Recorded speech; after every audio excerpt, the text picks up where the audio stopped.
આજે આપણે પુલાવ બનાવવાના છે. પુલાવ બનાવવા માટે મેં અહીંયા બાસમતી ચોખા લીધેલા છે 500 ગ્રામ. એની અંદર આપણે વેજીટેબલ નાખવાના છે. અહીંયા મેં ફણસી, વટાણા, શિમલા મરચાં ને ગાજર. તો ચાલો બનાવવાનું સ્ટાર્ટ કરીએ. અહીંયા મેં 1 ચમચો તેલ લીધેલું છે.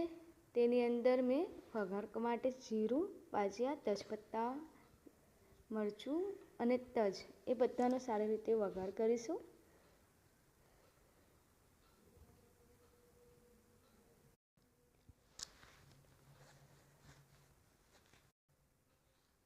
ત્યાર પછી અંદર વટાણા, ગાજર, શિમલા મરચાં, ફણસી એ બધાને સારી રીતે મિક્સ કરી દઈશું.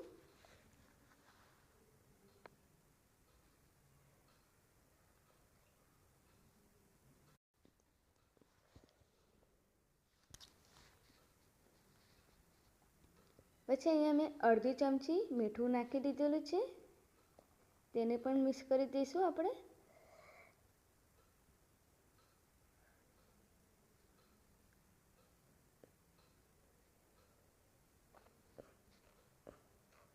અને અડધો ગ્લાસ પાણી નાખીશું અને 10 મિનિટ માટે એને થવા દઈશું.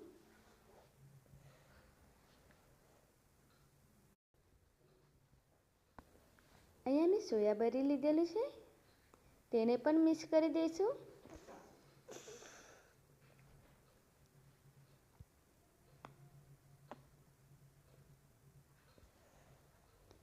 અહીંયા 5 મિનિટ માટે થવા દેવાનું છે. 5 મિનિટ પછી ચેક કરી લઈશું.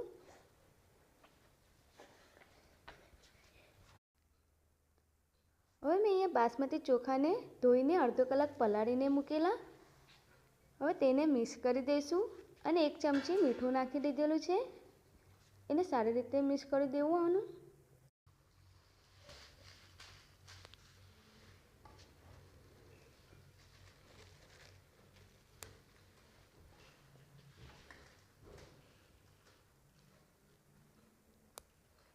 અહીંયા આપણે પાણી મિક્સ કરવાનું છે. પાણી મેં અહીંયા 2 ગ્લાસ લીધેલું છે. તેને પણ મિક્સ કરી દઈશું એકદમ સારી રીતે અને ઢાંકી દેવાનું. 10 મિનિટ પછી આપણે ચેક કરીશું.